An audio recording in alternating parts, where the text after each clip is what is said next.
berapa? 200? Ya, dari 261 ya. Dari mathalul ladzina yunfiquna amwalahum.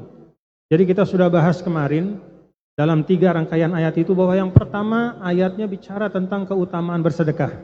Ayat yang kedua berbicara tentang cara bersedekah yang baik. Lalu ayat yang ketiga berbicara tentang hal-hal yang bisa dilakukan kalau kita tidak bisa bersedekah dengan harta. Maka di ayat keempat ini ya, yang kita baca, kemudian ayat kelima, ayat keempat ini adalah penegasan ya. Penegasan terhadap ayat yang ketiga. Di mana dalam ayat yang keempat ini Allah Subhanahu wa taala berfirman, A'udzubillahi minasyaitonirrajim. Bismillahirrahmanirrahim. Ya ayyuhalladzina amanu. Nah, sebagaimana biasa Allah memanggil kita dengan pandangan nidaul iman. Wa hadza nida'us syafaqah. Ulama mengatakan ketika Allah memanggil orang-orang beriman dengan panggilan ya ayyuhalladzina amanu, itu tandanya Allah menampakkan kasih sayangnya kepada kita. Menunjukkan bahwa kita ini adalah orang-orang yang dikasihi oleh Allah. Pandangan panggilan penuh kasih sayang, lembut sekali.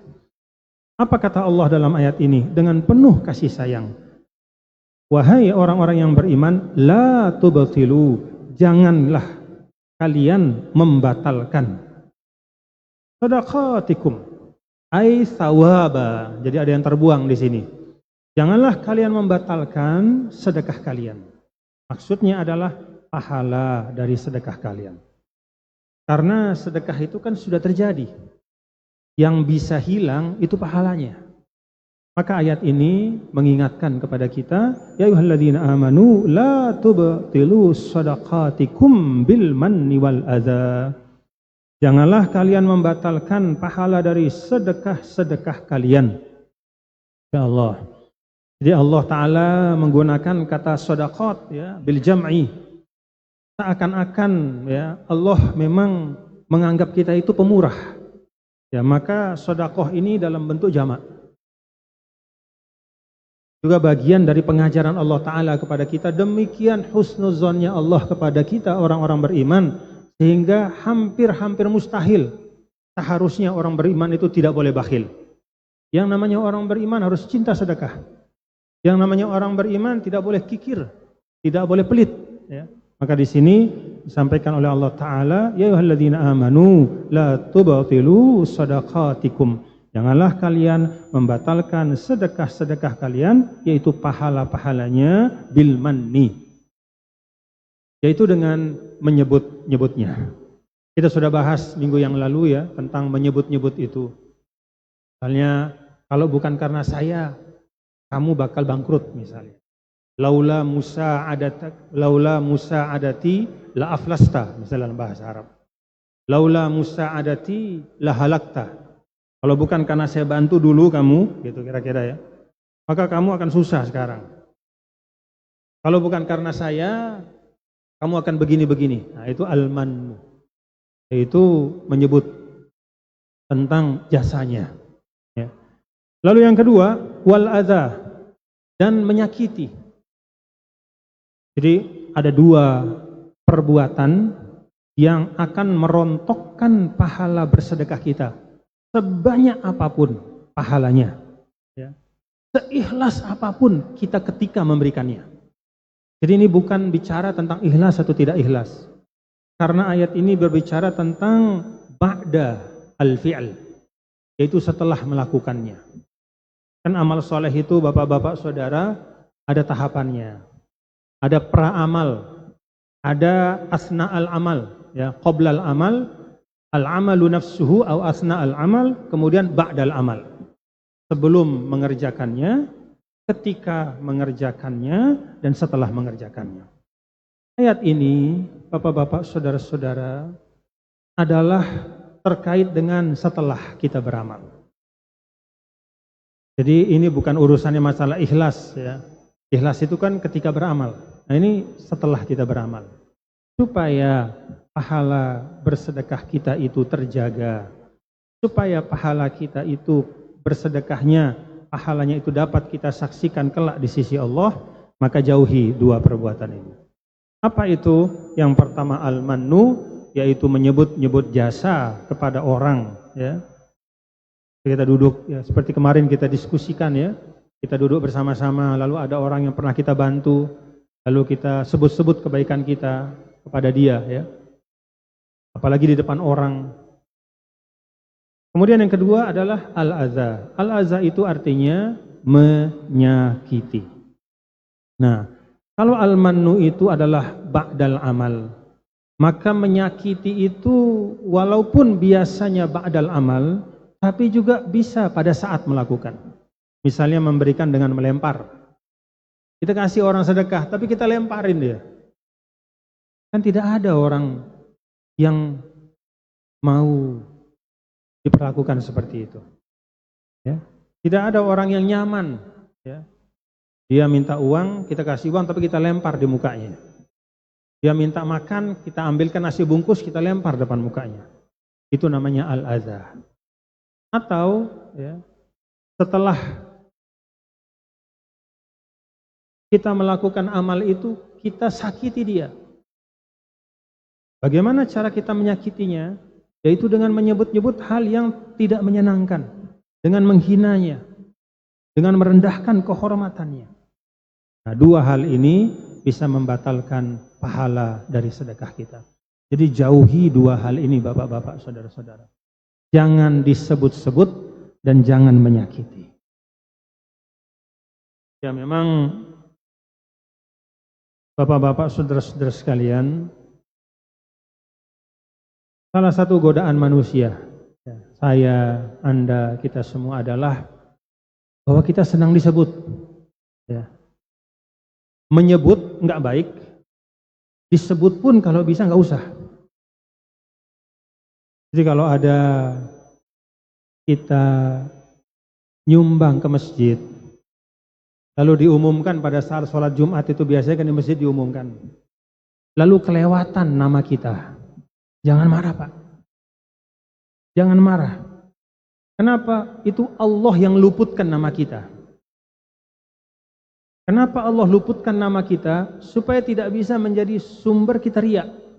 Supaya tidak bisa menjadi sumber kita ujub. Supaya amal itu betul-betul jadi tabungan kita, hanya Allah dan kita yang tahu. Karena bapak-bapak, saudara-saudara sekalian, kalau para ulama, ya, termasuk Imam Ghazali, kemudian Imam Abdul Karim Al-Qushairi, ya, para imam-imam ahli tasawuf, mereka menyampaikan bahwa kalau bisa kita di dalam kehidupan ini punya amal yang memang hanya kita dan Allah saja yang tahu. Jadi jangan semua amal kita itu diketahui atau diberitahu kepada orang. Karena begitu diketahui atau kita beritahu orang, maka saat itu bisa muncul riya. Saat itu bisa muncul takabur. Maka kata para ulama, ya, biasakan untuk berusaha di antara amal-amal kita itu, ada amal yang memang khusus hanya kita dan Allah yang tahu. Kenapa? Itulah amal yang ikhlas. Ingatkan cerita dari 3 orang yang masuk dalam gua, lalu ada batu jatuh menutup pintu gua, ya. Dia nggak bisa keluar tiga-tiganya. Lalu masing-masing dari orang itu bertawasul dengan amal yang tidak pernah diketahui oleh orang. Jadi amal yang hanya dia sendiri yang tahu. Ada yang satu bertawasul dengan amal, ya Allah, saya biasanya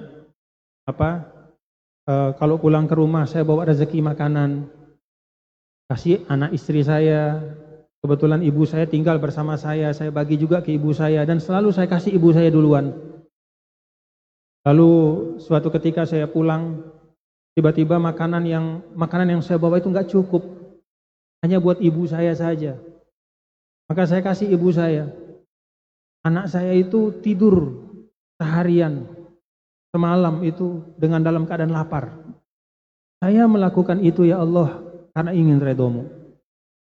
Kalau engkau menganggap itu amal yang ikhlas yang saya lakukan, maka geserlah batu ini. Kan bergeser batu ini. Ada satu juga yang mengatakan, ya Allah, dulu saya pernah jumpa dengan perempuan, kemudian di tengah tempat yang sepi, nggak ada orang, lalu saya diajak untuk bermaksiat oleh perempuan itu, hampir saja saya bermaksiat, lalu saya ingat kepadamu ya Allah, saya tinggalkan maksiat itu hanya karenamu ya Allah. Gak ada yang tahu selama ini. Ya Allah, kalau itu adalah amal yang menurutmu ikhlas karenamu, tolong selamatkan saya. Bergeser lagi batu itu. Sampai yang terakhir yang mengatakan, ya Allah, ada orang dulu menitipkan kambing domba kepada saya sepasang, lalu dia pergi. Kemudian dia mengatakan, nanti saya ambil lagi domba saya. Setelah domba itu ditinggalkan, saya pelihara sampai akhirnya beranak pinak sampai ratusan. Lalu dia datang minta dombanya, saya kasih semuanya ya Allah. Dia kaget nanya, kan saya tinggalin cuma sepasang. Ya, ini anak cucunya, silakan diambil semua. Ya Allah, kalau saya ikhlas karenamu berbuat itu, selamatkan kami. Bergeser batu itu, mereka bertiga bisa keluar. Itulah amal yang tidak diceritakan kemana-mana. Itulah amal yang bisa menjadi syafaat. Sebelum di akhirat, di dunia juga bisa jadi syafaat. Karena itu, Bapak-bapak, saudara-saudara sekalian, ya, jangankan menceritakan. Diceritakan saja, kalau bisa nggak usah. Biar ada suatu amal yang memang murni antara kita dengan Allah Subhanahu wa Ta'ala. Itulah sebabnya puasa itu istimewa di dalam hadis kursi, karena memang yang namanya orang puasa tidak ada yang tahu kecuali dirinya dan Allah Ta'ala. Kecuali kalau dia ngomong. Kalau orang sholat kelihatan masih takbirnya. Kalau orang bersedekah masih kelihatan ngeluarin duit dari tangannya, dari kantongnya. Tapi kalau puasa kan gak ada yang tahu. Maka kata Allah, karena itu khusus antara aku dengan dia, aku yang akan balas. Khusus nanti. Jadi berkaca dari itu bapak-bapak, saudara-saudara sekalian, ya kalau bisa ada sedekah kita walaupun sedikit, tidak usah orang tahu. Kita istiqomahkan, entah kepada anak yatim, entah kepada fakir miskin. Ya. Kita kirim setiap bulan kepada siapa. Kan sekarang gampang tuh ada rekening itu ya. Tidak perlu harus habis kita transfer cerita sama istri, nggak usah. Nggak apa-apa. Karena itu hak kita, uang kita, nggak apa-apa. Transfer misalnya seminggu sekali setiap hari Jumat ke panti asuhan yang jauh, ya. Jadi bukan panti asuhan di sebelah rumah. Kalau di sebelah rumah nanti tergoda kadang-kadang datang ke situ. Yang jauh, yang nggak bakal ketemu di dunia. Tuh transfer 1.000 setiap minggu, nggak apa-apa. Begitu kita sudah bersedekah, lupakan. Seperti kata ulama, idza sona'ta ma'rufan fansahu, wa idza suni'a ilaika ma'rufun fadhkurhu. Kalau kamu berbuat baik, lupakan. Kalau ada orang berbuat baik kepadamu, ingat-ingat. Nah, Bapak Saudara, jadi di sini Allah Ta'ala menyampaikan ya, pengingat kepada kita, la tubtilu shadaqatikum bil manni wal adza. Seperti apa? Nah, ini ada perumpamaan. Jadi Al-Qur'an ini memang salah satu uslub dari Al-Qur'an itu adalah takribul afham. Apa arti takribul afham? Didekatkan. Ya, makna yang hendak Allah sampaikan itu didekatkan dengan keseharian kita. Yaitu sesuatu yang bisa kita lihat. Ya, karena manusia kalau diajak hanya dalam tataran konsep, dia bisa bingung. Tapi ketika konsep itu dituangkan dalam real, ya, sesuatu yang memang bisa dilihat, bisa kita perhatikan, bisa kita langsung amati, maka konsep itu akan hidup dalam diri kita. Apa perumpamaan ya, dari orang yang membatalkan pahala sedekahnya dengan menyebut-nyebut dan menyakiti orang yang dia berikan uang itu? Kalladzi yunfiqu malahu ria'an nas. Dia perumpamaannya ya kalladzi, seperti ya orang alladzi yunfiqu yang menginfakkan hartanya ria'an nas ya, karena riya atau pamer kepada manusia. Wala yu'minu billahi wal yaumil akhir. Dan dia tidak beriman kepada Allah dan hari akhir. Kenapa diserupakan Bapak-bapak Saudara antara orang yang berinfak dan menyebut-nyebut dengan orang yang berinfak karena riya? Persamaannya adalah kilahuma abtala thawaba shadaqatihi. Karena keduanya itu sama-sama membatalkan pahala sedekahnya. Orang yang riya, pahalanya hilang. Orang yang menyebut-nyebut dan menyakiti, pahalanya juga hilang. Maka dua macam perilaku ini itu disamakan dalam ayat ini. Seperti apa perumpamaan mereka? Ya. Kamasali Sofwan, ya. Famasaluhu, maka perumpamaan orang itu kamasali Sofwan. Sofwan itu batu yang licin, ya. Al-hajar al-amlas, batu yang licin, yang keras itu. Ya. Kamasali Sofwanin alaihi turabun, di atas batu itu ada tanah, ada debu, ya, segenggam debu misalnya, ada debu di atas batu. Dan tergambar ya bapak-bapak ya, ada batu hitam, ya, licin, di atasnya ditaruh ada debu, kan tergambar sama kita. Lalu bagaimana? Fa'asobahu wabilun, lalu kemudian turunlah hujan yang lebat. Fatarokahu solda, maka debu atau segumpal tanah yang ada di atas batu itu akan hilang tersapu oleh air hujan. Fatarokahu solda, maka dia hilang semua dan licin lagi batu itu. La yaqdiruna ala syai'in mimma kasabu, la yaqdirun, mereka tidak memperoleh apapun, ya, ala syai'in, apapun, mimma kasabu, dari apa yang mereka kerjakan. Wallahu, dan Allah la yahdi, tidak memberi petunjuk al-qaumal kafirin, yaitu mereka yang kufur.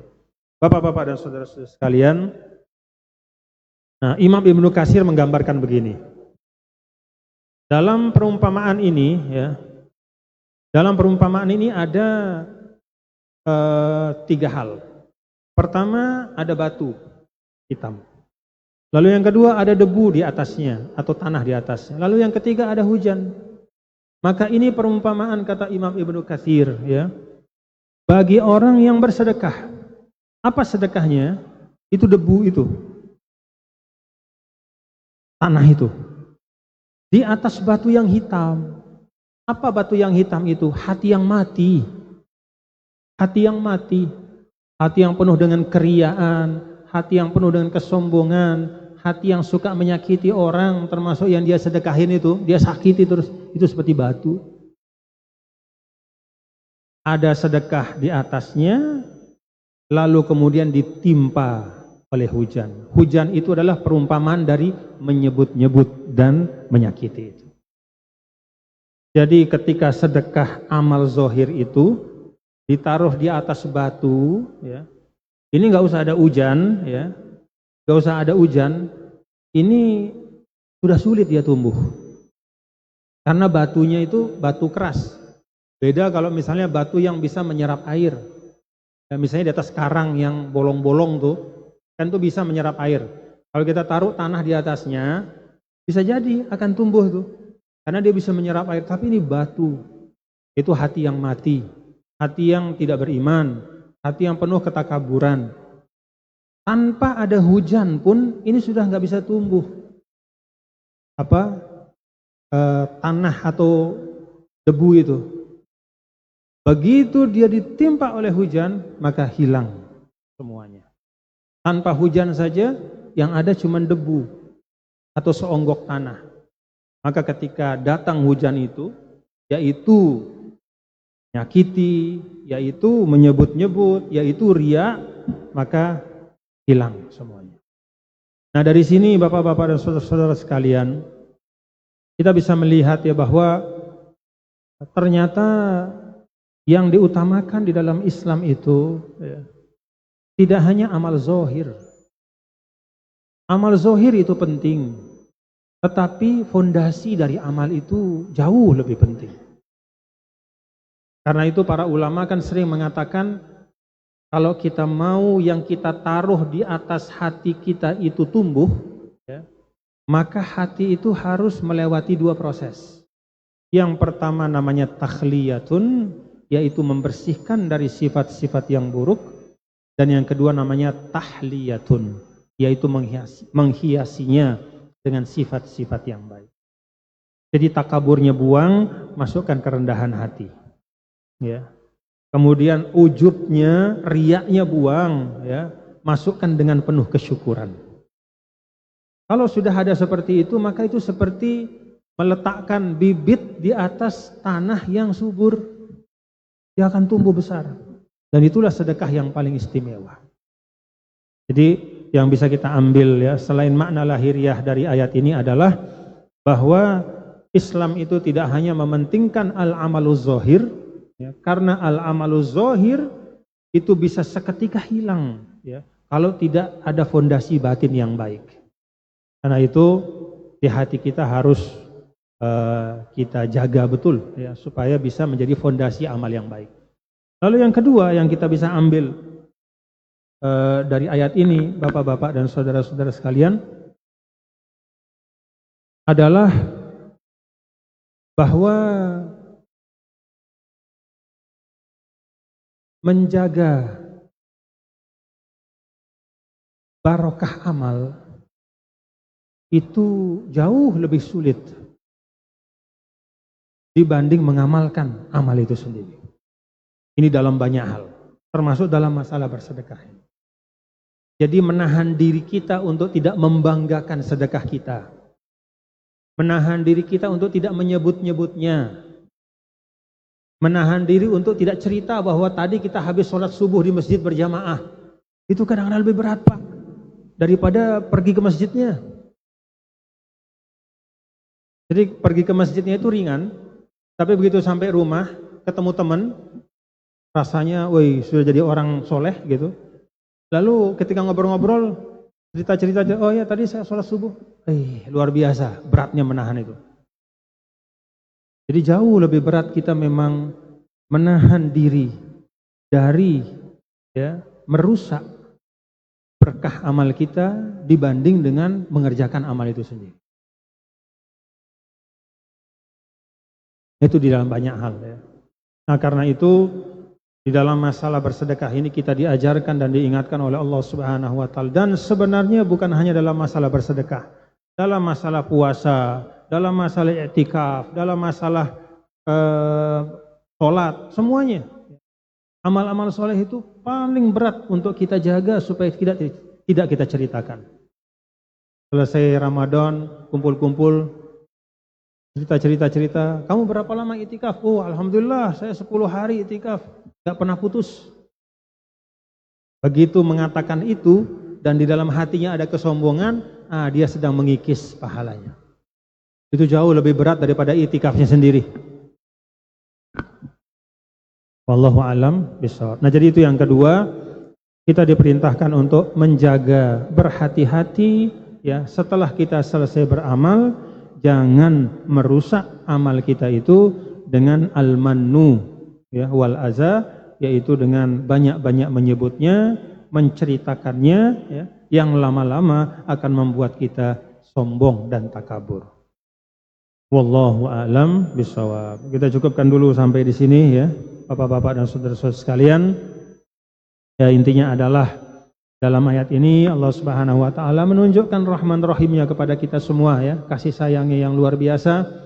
Kita tidak hanya diajar bagaimana syarat untuk bersedekah, bagaimana rukun sedekah, ya, apa-apa yang perlu sedekah seperti apa yang paling afdol, harta yang bagaimana yang paling bagus disedekahkan. Tidak hanya itu, tapi Allah Subhanahu wa taala juga saking sayangnya kepada kita mengajarkan kita, mengingatkan kita bagaimana menghindarkan diri dari beragam perbuatan yang bisa merusak pahala amal soleh kita.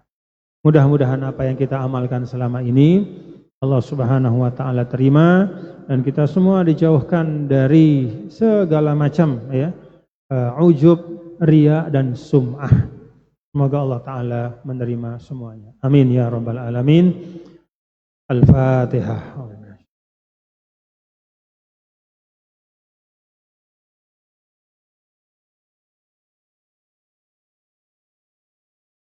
Kita cukupkan ya. Biasanya ada tanya jawab, tapi kebetulan saya lagi ada acara, jadi kita cukupkan dulu sampai di sini. Mudah-mudahan ada manfaatnya. Assalamualaikum warahmatullahi taala wabarakatuh. Waalaikumsalam warahmatullahi wabarakatuh.